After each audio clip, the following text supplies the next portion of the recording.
Cerita mempersembahkan Sabda Pandita Ratu.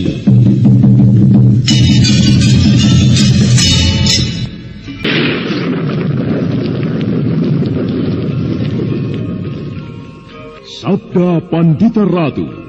Naskah ditulis oleh Pondra Swasti Langit, diolah oleh Agung Bahrodi, didukung oleh artis-artis terkemuka Ferry Fadli, Eli Ermawati, M. Abud, Ivone Rose, dan lain-lain. Teknik dan montase Ibing Arifin, dengan sutradara Dian Pertiwi. Sabda Pandita Ratu. Kali ini dalam episode ke-15 dengan judul Singasari.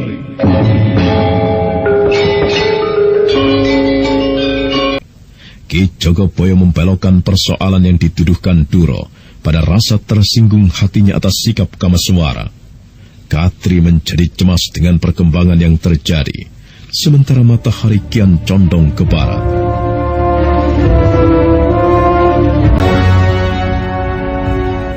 Aku tidak bisa menganggap persoalan ini telah selesai, Ki Buyut.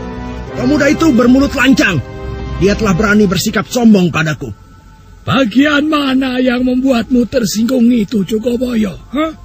Aku tidak melihatnya. Akan tetapi, aku tidak bisa membiarkannya. Perasaanku telah dibakarnya, Ki Buyut. Sifat dan sikapmu selalu begitu, Jogoboyo. Lalu apa yang kau kehendaki? Pemuda itu harus dihukum. Dia harus diseret ke pendopo dan kemudian dihukum. Dia bisa dihukum menyiapkan pasir untuk menguruk jalan, atau dia boleh memilih hukuman yang lain, berkelahi denganku. Rupanya kau bermaksud mengumbar nafsu berkelahimu itu, Jogoboyo. Semua alasanmu itu mengada-ada. Pokoknya aku menghendaki itu, Ki Buyut. Maaf, Ki Buyut. Boleh aku menjawabnya? Kau akan berbicara apa, anak muda? Jika Ki Jogoboyo menganggapku bersalah, aku menerima hukuman yang dijatuhkannya. Aku bersedia melakukan tugas menyediakan pasir itu. Sebenarnya lah semuanya terkejut mendengar jawaban Kamaswara itu. Demikian juga dengan Ki Jogoboyo. Dada Katri Widati mendadak bagai dihuni oleh sesuatu yang meronta-ronta. Ada yang sangat tidak sepatutnya telah terjadi. Ada sesuatu yang dirasakannya janggal. Namun Kamaswara ternyata telah menjungkir balikan dadanya. Bahkan Ki Jogoboyo sendiri kemudian menjadi kebingungan.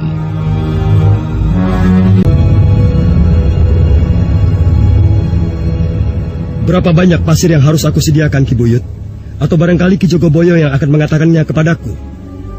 Berapa banyak pasir yang harus aku sediakan? 1 keranjang? 2 keranjang? 10 keranjang atau berapa? Atau apakah desa Kalibaru Manis ini perlu diuruk dengan pasir dari ujung hingga ke ujung? Apa maksudmu, anak muda? Aku kira maksudku sudah jelas. Aku bertanya, berapa banyak pasir yang harus aku sediakan? Baru saja kau mengatakan sebuah kalimat yang menyiratkan kesombonganmu, anak muda. Kau meremehkan aku rupanya.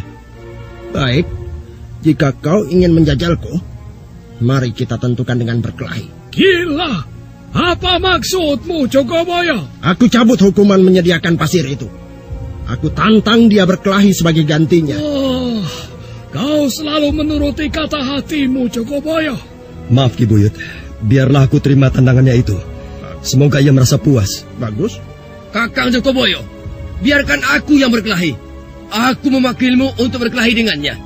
Beri kesempatan kepadaku untuk menghajar pemuda itu hingga babak belur. Aku berikan kesempatan itu padamu, Duro. Ternyata apa yang terjadi itu bergerak ke arah yang dikehendaki oleh Jogoboyo dan Duro. Ki Buyut tidak mampu mencegah lagi karena Kamaswara dan Duro telah berhadapan. Jangan salahkan aku jika aku akan mematahkan tanganmu. Lakukan saja kalau kau merasa mampu. Sombong sekali kau pemuda pesanggaran. Terima ini. Iya.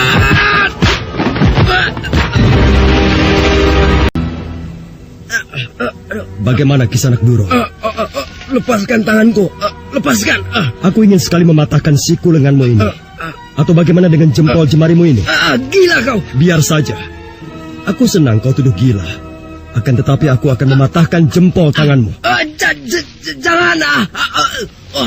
Berdebah. Sial. Tanganku. Aku bunuh kau. Jika aku lepaskan, kau justru akan membunuhku. Nah, lebih baik aku patahkan saja. Jangan. Menyerahlah.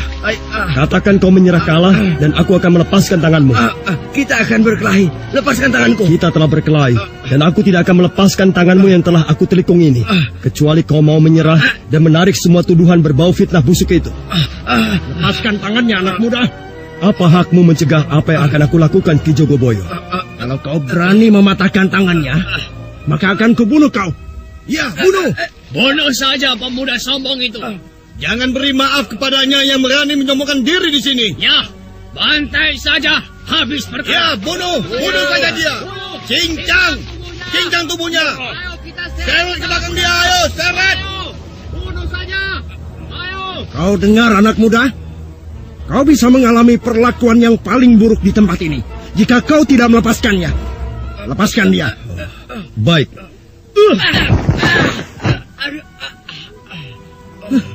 Dasar perempuan.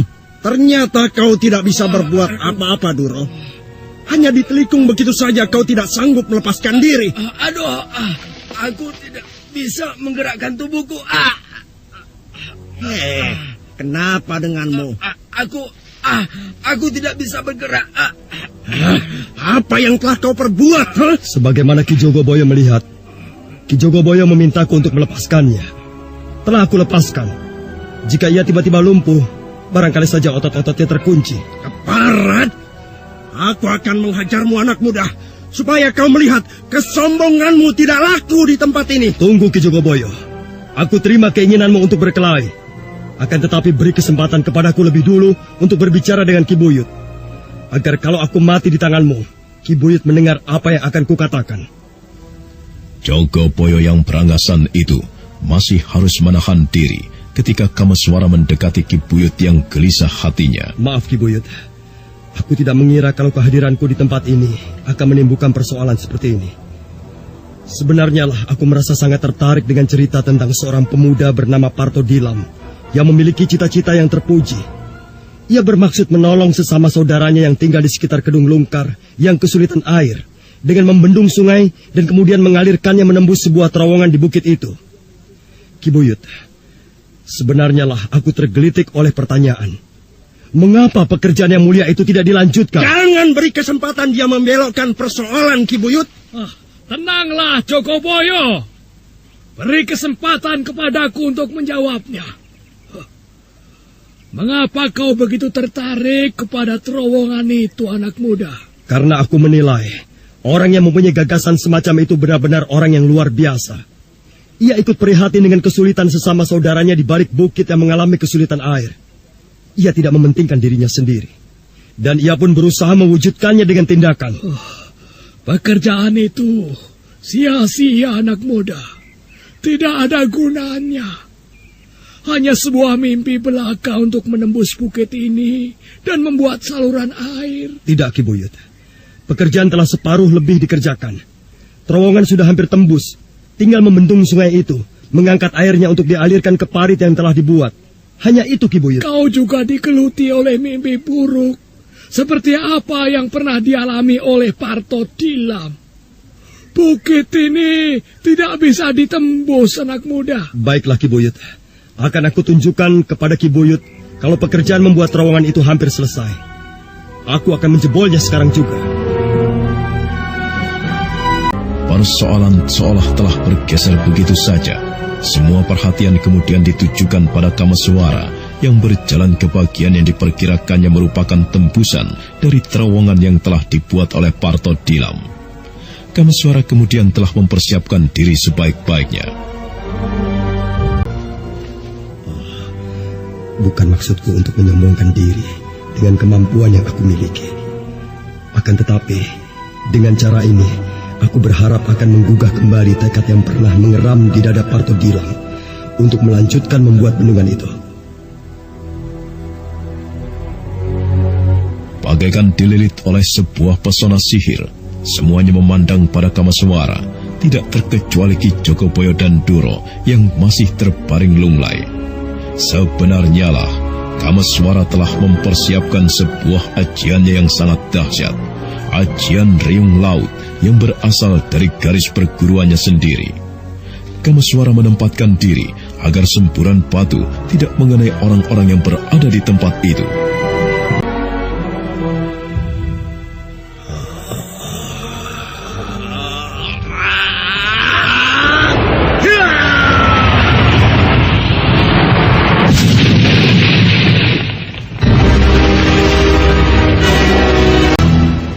Semua mata memandang terbelalak pada apa yang telah diperbuat Kameswara. Bagaikan sulit diikuti oleh gerakan mata, Kameswara yang telah mengambil ancang-ancang itu tiba-tiba bergerak. Tangannya terayun deras menghantam tebing bukit yang kemudian pecah berhamburan. Bebatuan berserakan, bahkan kemudian semua melihat dari tempat yang berhamburan itu terbentuk sebuah lubang yang tembus dengan terowongan yang telah dibuat mendiang Parto Dilam. Jogoboyo menggigil. Dia merasa bagaikan dililit lesus yang membuatnya kebingungan. Semua orang terpaku.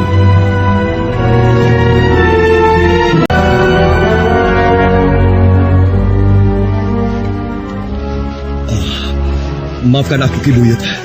Aku tidak bermaksud memamerkan kemampuan yang aku miliki. Tetapi Ki Buyut telah melihatnya. Lubang terowongan itu benar-benar telah tembus. Iya. Yang mustahil itu ternyata tidak mustahil. Bagaimana, Ki Buyut? Iya. Kau benar, anak muda. Jika bukit ini saja telah bisa ditembus oleh mendiang Parto Dilam, maka sungai itu pun tentu bisa dibendung. Berunjung-berunjung diisi bebatuan dan kemudian ditempatkan melintang. Disusun sedemikian rupa sehingga tidak akan hanyut meski diterjang banjir bandang sekalipun. Ki Buyut. Iya. Aku yakin jiwa Parto Dilam masih mengeram di dada segenap warga perkampungan ini. Juga di dada segenap warga kampung Kedung Lungkar. Bagaimana, Ki Buyut? Oh, Jagat Dewa Batara.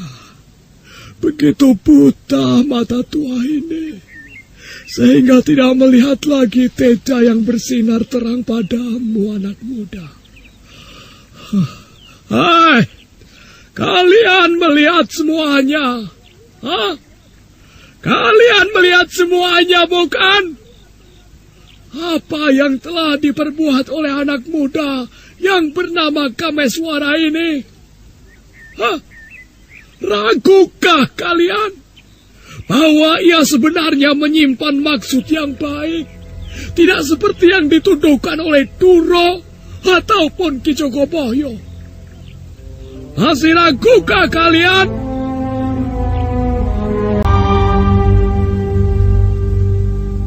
Suasana kemudian menjadi hening dan senyap. Tak ada seorang pun yang berani menggerakkan bibirnya untuk berbicara. Ki Jogoboyo semakin kebingungan.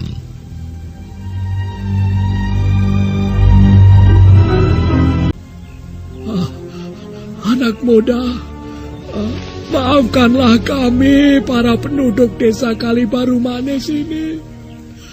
Kau ternyata memiliki kemampuan yang luar biasa. Ki Jogoboyo bisa mati kalau berani melawanmu. Aku minta maaf, Ki Buyut. Aku terpaksa menggunakan cara itu untuk membuka mata semuanya yang hadir di sini. Bukan tentang aku, akan tetapi tentang saluran air ini. Iya. Yang akan menjadi kenyataan bila dilanjutkan. Oh, terima kasih. Terima kasih, anak muda. Paling tidak dengan dibangunnya bendungan itu dengan cara gotong royong, maka banjir yang biasa melanda di daerah bawah akan teratasi. Bukankah demikian, Ki Buyut? Ya, kau benar, anak muda. Kau benar. Jogoboyo. Saya, Ki Buyut. Bagaimana? Apakah kau merasa hukuman yang kau jatuhkan kepada pemuda ini tetap akan kau laksanakan? Kau tetap akan menantangnya untuk berkelahi? Aku jamin akan retak kepalamu, Jogoboyo, kalau kau berani melakukan itu. Tidak lagi, Ki Buyut. Tidak lagi. Apa yang terjadi kali ini bisa kau pelajari, Jogoboyo. Supaya kau tidak kehilangan kendali dan terjerembab karena sifat berangasanmu itu. Dan kau juga, Duro, selama ini kau membuat onar. Jadikan apa yang telah kau lihat ini sebagai pelajaran yang paling berharga. Apa yang telah dilakukan oleh Kamaswara benar-benar merupakan hal yang luar biasa dan sangat mengejutkan bagi penduduk Kalibaru Manis, terutama bagi Ki Jogoboyo ataupun Duro yang memusuhi Kamaswara. Ayunan tangan pemuda itu ternyata telah membolongi bukit dan tembus ke dalam terowongan. Mereka merasa ngeri. Apa jadinya jika yang menjadi sasaran adalah kepala mereka? Tentu bisa berantakan tidak keruan wujudnya.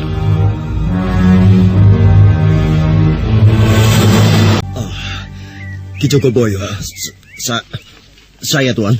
Kau tidak perlu takut kepadaku, Ki Jogoboyo. Aku bukanlah dari jenis orang yang haus darah. Akan tetapi, aku membutuhkan ketegasan sikap Ki Jogoboyo. Apakah Ki Jogoboyo masih tetap menuduhku berbuat sesuatu yang tidak pantas di dalam terowongan itu bersama adik Katriwidati? Tidak lagi. Aku tidak menuduh begitu. Tidak, Tuan. Jangan panggil aku dengan sebutan Tuan. Demikianlah, setelah Ki Buyut memerintahkan, segenap orang yang ada segera meninggalkan tempat itu. Kamaswara kembali ke rumah penebang kayu yang bernama Ki Praba. Sementara para pemuda atau semua yang menyaksikan peristiwa itu sibuk memperbincangkannya. Cerita pun menjalar bahkan kemudian berkembang.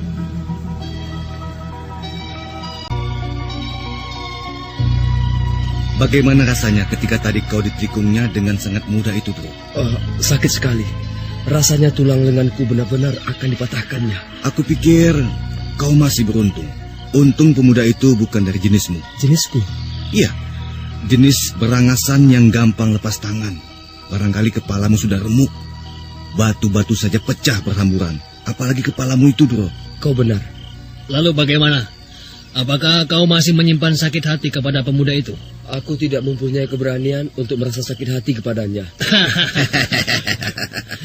Bagaimana dengan Katri? Kau masih menginginkan gadis itu? Tidak lagi, aku tidak berani. Sebenarnya bagaimana dengan mereka di dalam terowongan itu? Apakah benar mereka berbuat yang tidak pantas? Entahlah. Aku berpendapat, kata-kata Katri dan pemuda itulah yang benar. Mereka tidak melakukan apa-apa. Dan jika itu benar, kau telah menyebar fitnah, Duro. Aku menyesal sekarang. Untunglah orang itu tidak marah kepadaku. Perlakuanku sudah keterlaluan. Jika ia marah, batu saja bisa hancur seperti itu. Apalagi jika aku yang menjadi sasarannya. Kau akan menjadi serpihan-serpihan daging. Jika tidak segera diurusi, kau akan dimakan anjing.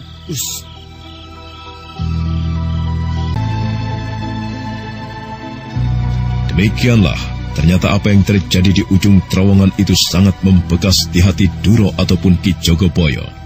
Lelaki yang bertubuh tinggi besar dan kekar, yang terkenal memiliki tenaga sebesar gajah itu, nampak termangu di halaman rumahnya. Bahkan oleh resahnya, dia tidak suka makan.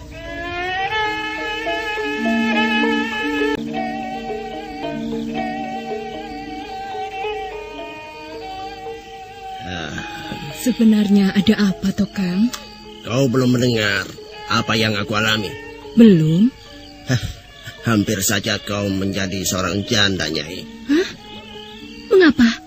Ada apa, toh, Kang? Ada seorang pemuda yang ngedap-edapi, memiliki kemampuan yang tidak masuk akal.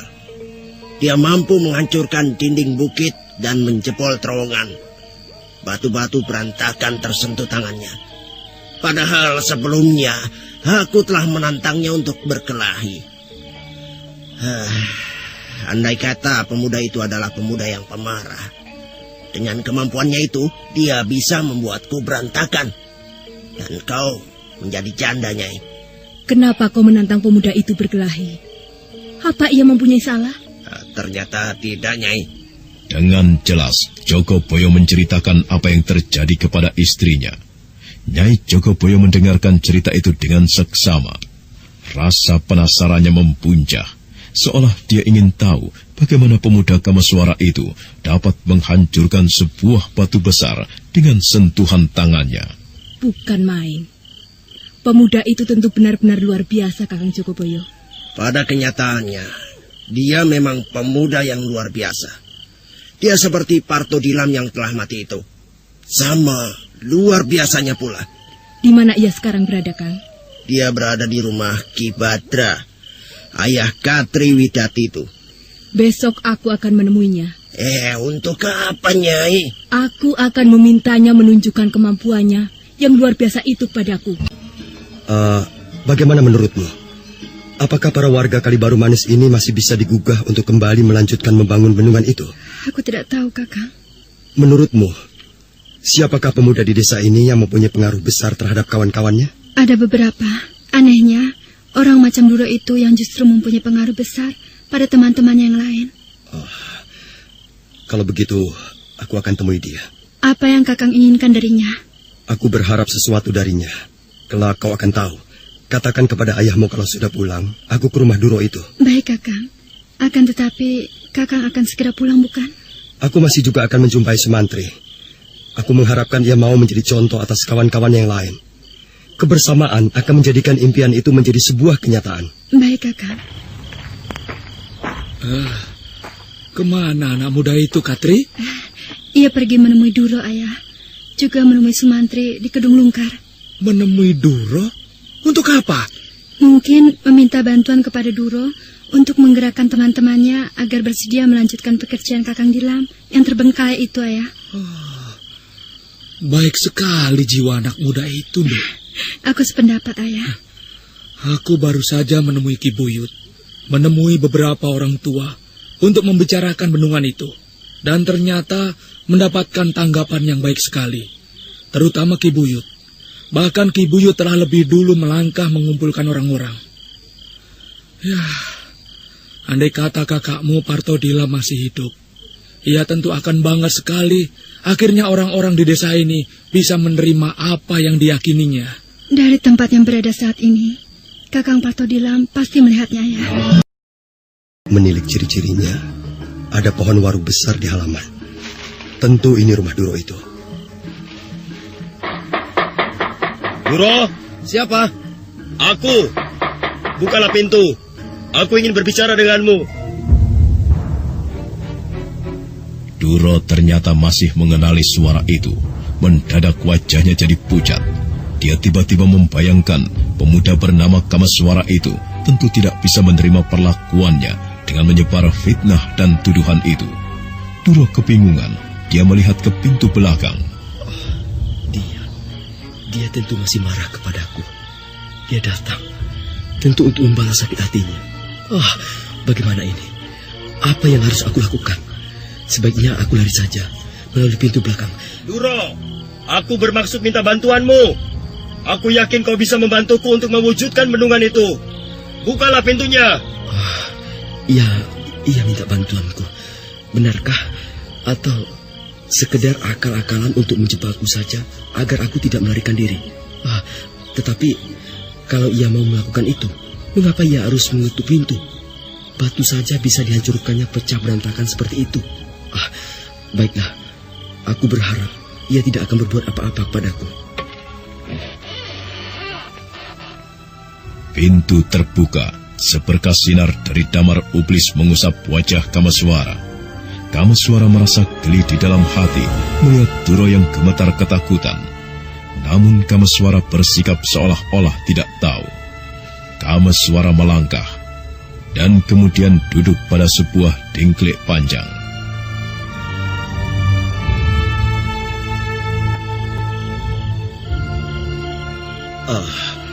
Kau tinggal di sini sendiri, Duro? Benar, Tuan. Duduklah, Duro. Jangan berdiri saja. Dan janganlah kau memanggilku Tuan. Aku ini sebaya denganmu. Panggil saja aku Kameswara. Aku datang untuk meminta bantuanmu. Maukah kau membantuku, Duro? Bantuan apa? Bantuan apa? Aku tahu kau mempunyai pengaruh yang besar terhadap para pemuda. Mungkin kau adalah pimpinan mereka. Saya bukan pimpinan mereka, Tuan. Tuan Kameswara. Paling tidak kau pasti mempunyai pengaruh terhadap mereka, Duro. Nah, untuk kali ini, ajaklah mereka untuk sebuah kesenangan baru. Kesenangan baru? Iya, benar. Membuat bendungan. Percayalah, akan ada semacam kebahagiaan dan kebanggaan tersendiri jika kau dan kawan-kawanmu tampil di paling depan membangun bendungan itu. Manfaatnya besar sekali. Paling tidak, kaulah yang paling berbangga karena dapat menolong daerah lain, yaitu Kedung Lungkar, yang tempatnya tidak menguntungkan karena kesulitan air. Bagaimana? Saya mengajak mereka membuat bendungan? Iya, beramai-ramai. Bagaimana? Tetapi untuk membuat bendungan akan terasa aneh.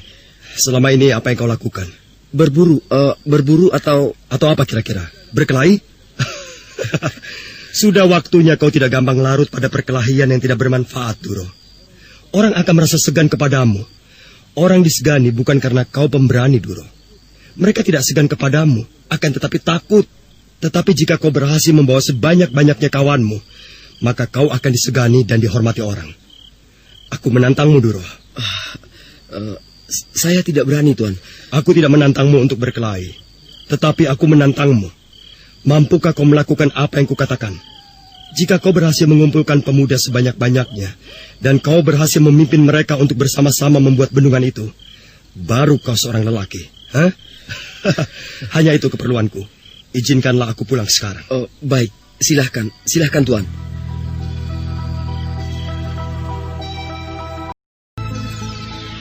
Termangu bagaikan sebuah gupala yang terbuat dari batu. Beberapa saat lamanya Duro berdiri dalam diam, bagaikan kehilangan sebagian besar pikirannya. Kedatangan Kamaswara dan persoalan yang dibawanya seolah mengusap permukaan hatinya. Selama ini aku memang telah melakukan sebuah pekerjaan yang sia-sia. Kegiatan atau apapun yang aku lakukan rasanya tidak bermanfaat, atau kalau boleh disebut malah merugikan orang banyak. Kamaswara telah menantangku. Mampukah aku mengumpulkan para pemuda untuk membantu membuat bendungan itu? Akan kucoba. Langkah meninggalkan rumah. Kamaswara merasa yakin Duro pasti menghubungi teman-temannya. Nah, bagaimanakah kelanjutan kisahnya? Apa yang akan dikerjakan oleh Kamaswara? Dan bagaimana dengan sikap Duro? Saudara pendengar, untuk mengetahui jawabannya, ikutilah kelanjutan kisah ini dalam seri berikutnya. Sampai jumpa.